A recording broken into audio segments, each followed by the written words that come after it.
آج میرا خیال ہے وہ ان کو پھانسی دے دی جاتی، تو انشاءاللہ ایسا نہیں ہوگا۔ اس میں بھی اللہ کی منشا ہوتی ہے، ہر کام کے لیے ایک وقت مقرر ہوتا ہے، اور میرا خیال ہے کہ ہم میں سے ہر شخص کو یہ پتہ ہونا چاہیے کہ ناموس مصطفیٰ پر کہ میں کٹ جاؤں، میرے بچے قربان ہو جائیں، مگر نانا کا دین بچ جائے۔ اسلام زندہ ہوتا ہے ہر کربلا کے بعد۔ اور میں ایک بات ضرور کہوں گا، ظاہر ہے ملک کے اندر سیاسی قوتیں موجود ہیں، اور بڑی خوشائند بات یہ ہے کہ ایک نوجوان نسل کا موڈ نظر آتا ہے کہ وہ ایک تبدیلی چاہتے ہیں، لیکن مجھے معذرت کے ساتھ کہنا دیجیے، اگر تبدیلی چہروں کا نام ہے تو وہ نہیں آئے گی، اگر ناموں کا نام ہے تو وہ نہیں بدلیں گے۔ ہاں تبدیلی آ سکتی ہے جب اس نوجوان کے دل کو بدل دیا جائے، اور وہ سیاستدان نہیں بدل سکتے۔ کوشش اچھی ہے، نوجوان بفر گئے ہیں، نوجوان میدان عمل میں اتر آئے ہیں، لیکن بغیر ہتھیار کے کوئی لڑائی نہیں کی جا سکتی۔ اور بندہ مومن کا سب سے بڑا ہتھیار عشق رسول ہے۔ عشق رسول کیا ہے؟ عشق رسول ایک نور ہے۔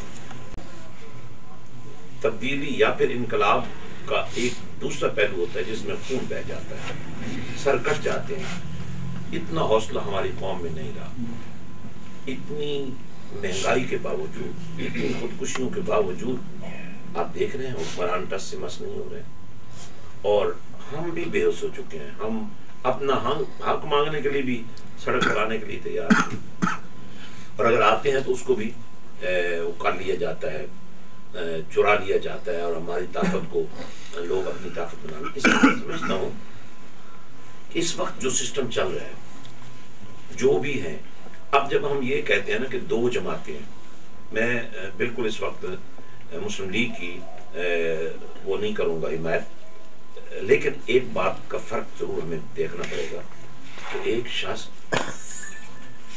اپنی محبتوں کا رخ گنبد خضرا کی طرف موڑتا ہے، اور دوسرا شخص شراب و شباب کی دنیا میں رہتا ہے، تو اس کو دونوں کو ایک جیسا کہنا مناسب نہیں ہے۔ میں نے مسلم لیگ کے پلیٹ فارم پر ایسے لوگ دیکھے ہیں جن کے ہاتھ میں ہر وقت درود والی تسبیح رہتی ہے، میں نے ایسے لوگ دیکھے ہیں جو لاہور میں اپنے گھر میں زیادہ وقت نہیں گزارتے، داتا صاحب کے قدموں میں بیٹھ کر گزارتے ہیں۔ یہ میں نے قریب سے دیکھا ہے۔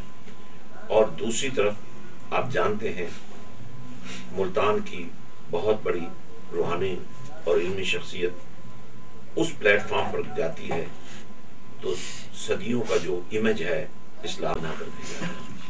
اس لیے میں ان کو اس حال میں نہیں دیکھنا چاہتا کہ یہ برباد ہو چکے ہوں، کیونکہ میں دعا کرتا ہوں کہ اگر کسی وجہ سے ان کو میری شان کا شعور نہیں ہے تو اللہ ان کی اولادوں کو یہ شعور دے دے۔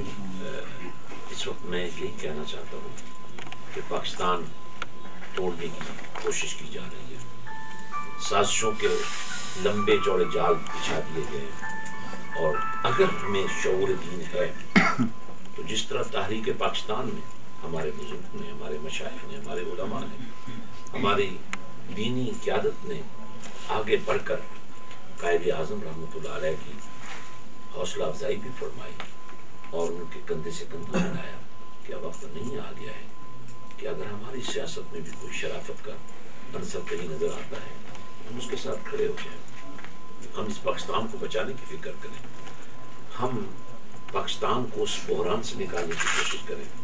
اور میں بڑے یقین سے یہ بات کہہ رہا ہوں کہ آج یہ کام مشائخ کر سکتے ہیں، علماء حق کر سکتے ہیں، اور یہی وہ میرے پیش نظر صورت ہے۔ میں نے کراچی سے لے کر پشاور تک اور کوئٹہ سے لے کر مظفر آباد تک ایک ایک گلی، ایک ایک گھر، ایک ایک کوچہ، ایک ایک مسجد، ایک ایک جھونپڑی تک جانے کا فیصلہ کیا ہے۔ یہاں اٹھ جائیں، کھڑے ہو جائیں، پاکستان کو بچا لیں۔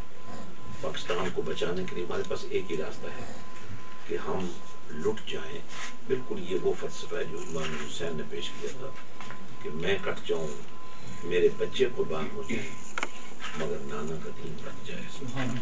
اسلام زندہ ہوتا ہے ہر کربلا کے بعد۔ اور میں ایک بات ضرور کہوں گا، ظاہر ہے ملک کے اندر سیاسی قوتیں موجود ہیں،